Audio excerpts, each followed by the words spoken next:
Ladies and gentlemen, we had the most unique Money in the Bank pay-per-view of all time, including Jeff Hardy back in action, the Smackdown tag titles on the line, as well as the Smackdown Women's title, the Universal title, the WWE Championship, and of course, both of the Money in the Bank ladder matches. We get into results right here on the Hot Take Podcast. Shut up and sit down.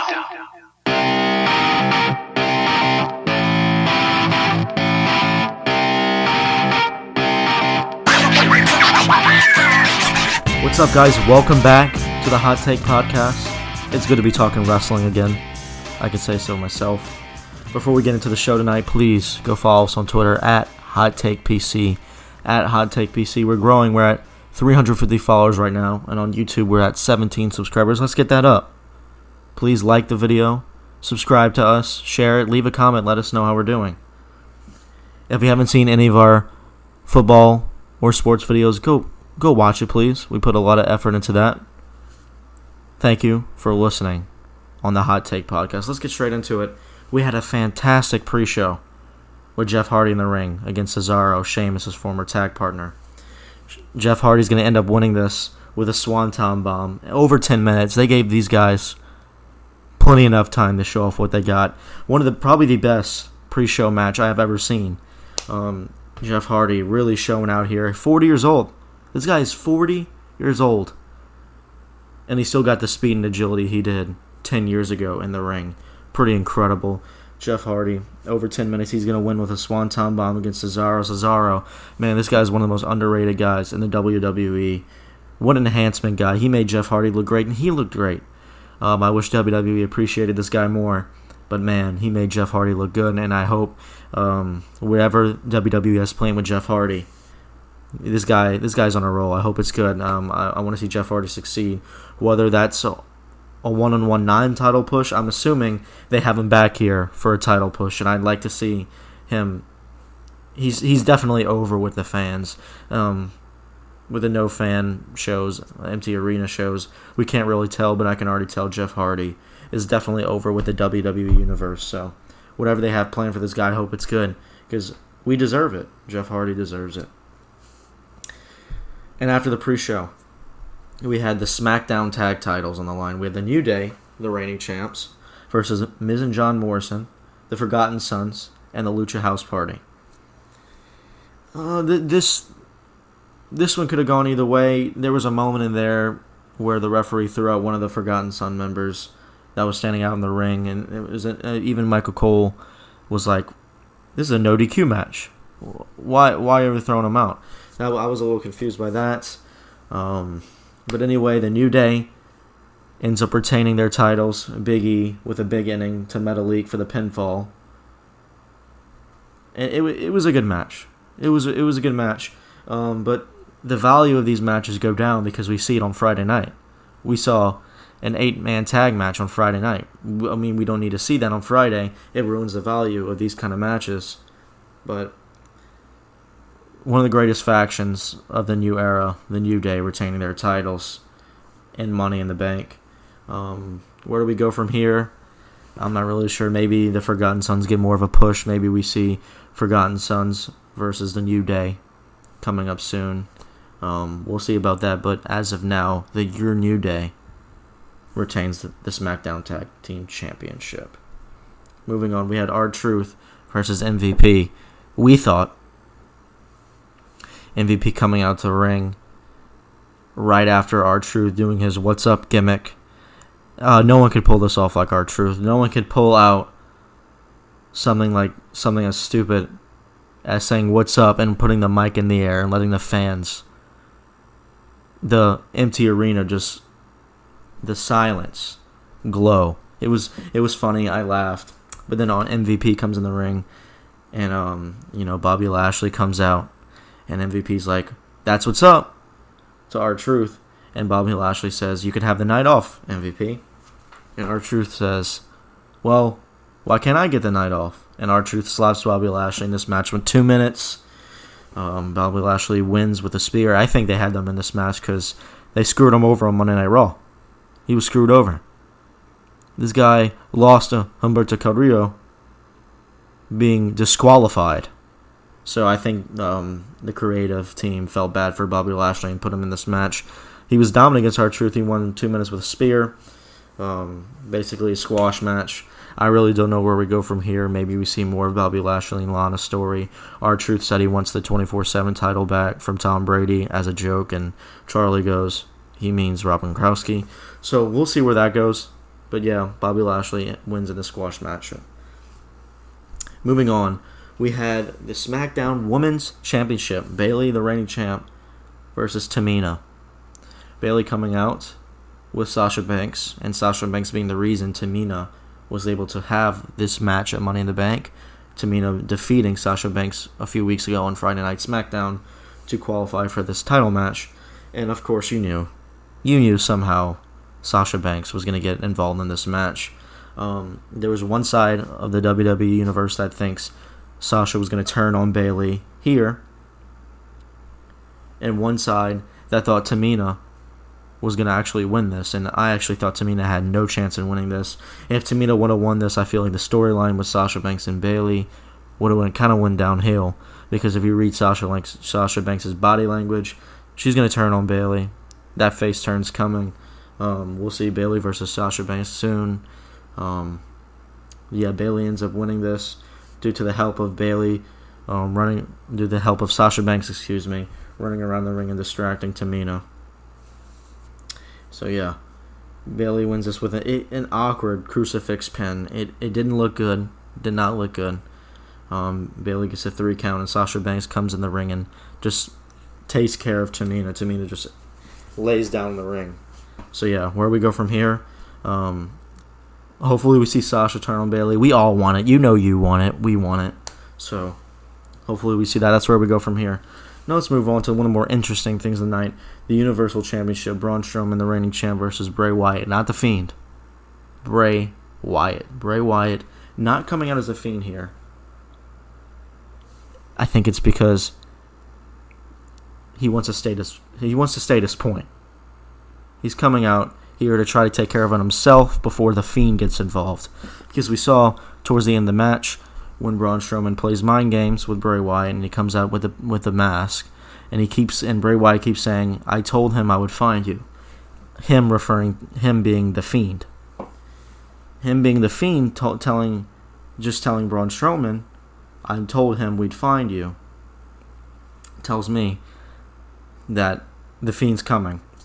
Of course, Braun Strowman not really meaning it, putting the mask on, just playing games with Bray Wyatt. He takes out the mask, smashes the mask, and does his body slam to Bray Wyatt for the 3 count and retaining the Universal title. And as Braun Strowman's walking out, we get glimpses of The Fiend in and out of our TV screen. So this tells me at Backlash in June, we'll see The Fiend versus Braun Strowman. I don't know. Let us know. Put us down in the comment. Do you agree with that? Do you agree that we'll get The Fiend versus Braun Strowman in June? I personally think we would, because they teased it, and I think that's definitely not the end, and I think that's what's going to happen. The Fiend's going to take the title off of Braun Strowman. But I'll admit, I'm not a big Braun Strowman fan, but this was a great match. These guys had a good match. It was a little slow in the beginning. I will say that. It was a little slow in the beginning, but then Bray Wyatt's puppets from the Firefly Funhouse came in and was like telling him to finish it, and I thought that was really intriguing and it had me on the edge of my seat. I really didn't know who was going to win this match. I'm not surprised Braun Strowman won this match, of course, because of the Fiend hints. I'm pretty excited for the next time we'll see The Fiend, because I was rooting for The Fiend to come out. I actually thought The Fiend was going to come out in this match, because I didn't think this particular match was live. It didn't say it was live on the screen, so I think we'll get The Fiend versus Braun Strowman in the future, and The Fiend takes that title off of Braun Strowman. Let me know what you think in the comments. Let's move on to probably the best thing, according to me, of the night, the WWE Championship. Drew McIntyre, the champion, versus the Monday Night Messiah, Seth Rollins. God, Seth Rollins is an incredible in-ring performer. So is Drew McIntyre. And this match delivered on all cylinders, dude. This match, this is A+ for me. A plus for me. From the beginning to the end, I kind of had a feeling that there was no way that Seth Rollins was going to take the title off of Drew. So I wasn't as hyped for this match, but geez, these guys delivered in a way where I had no idea.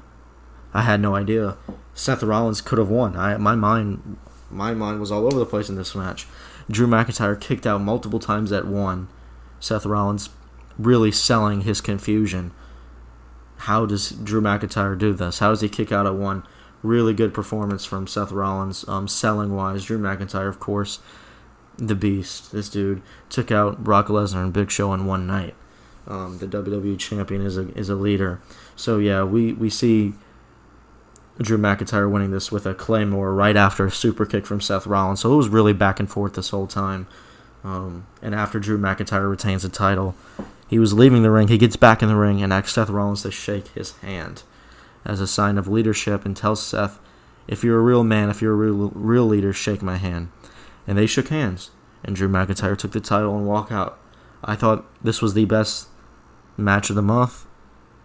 So far, I know it's only May 10th. But this is one of the best WWE Championship matches I've seen in a while. Drew McIntyre and Seth Rollins, two of the best in the business right now.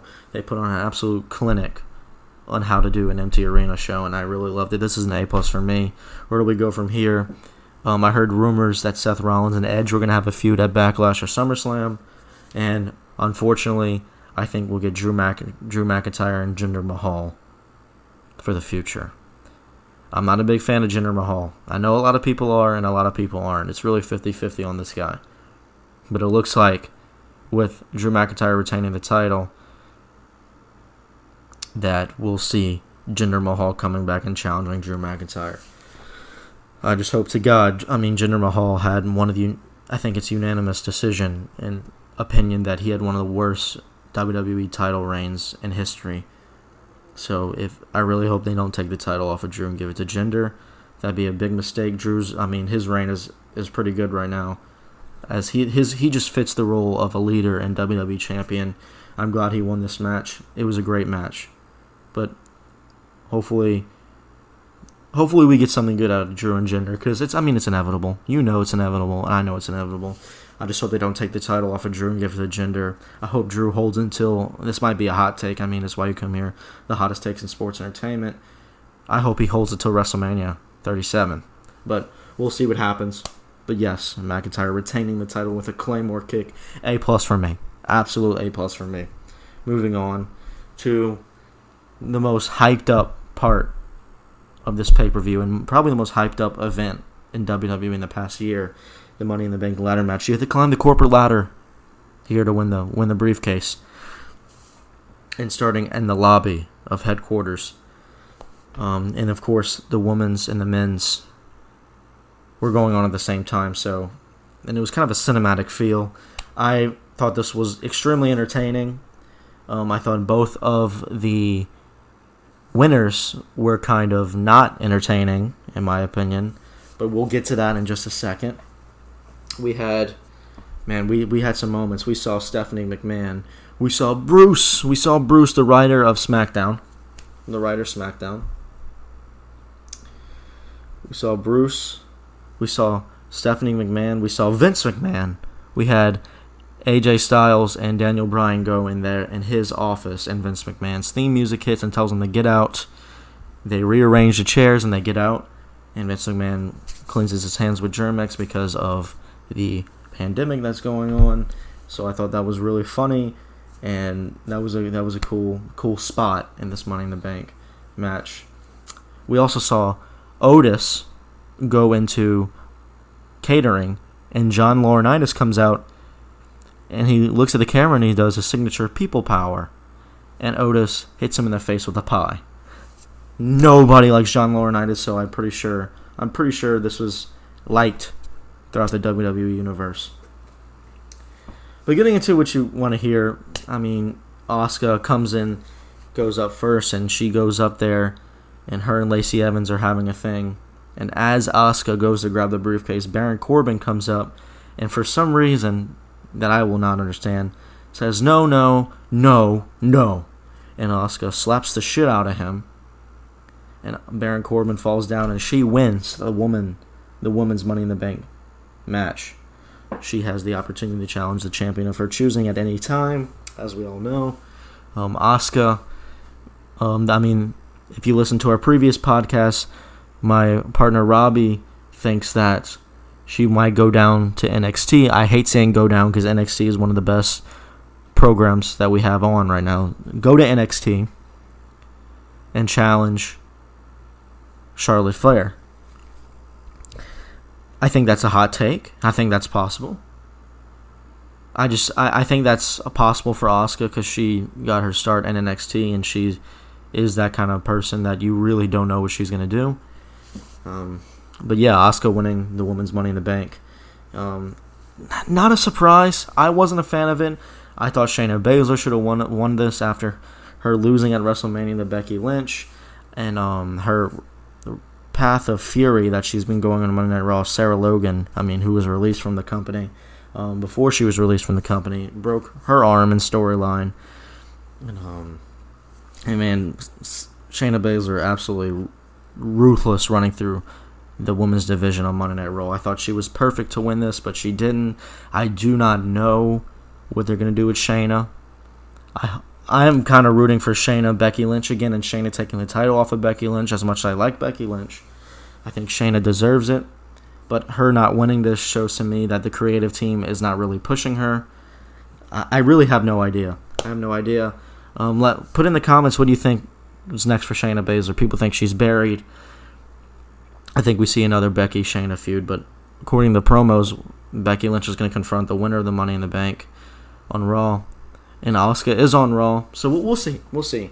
That's what's for next, and let's finish out this men's. So we see Baron Corbin obviously getting slapped by Asuka, and we then get Rey Mysterio and Aleister Black coming up, and Jesus, they hinted at throwing people off the roof, and did they deliver?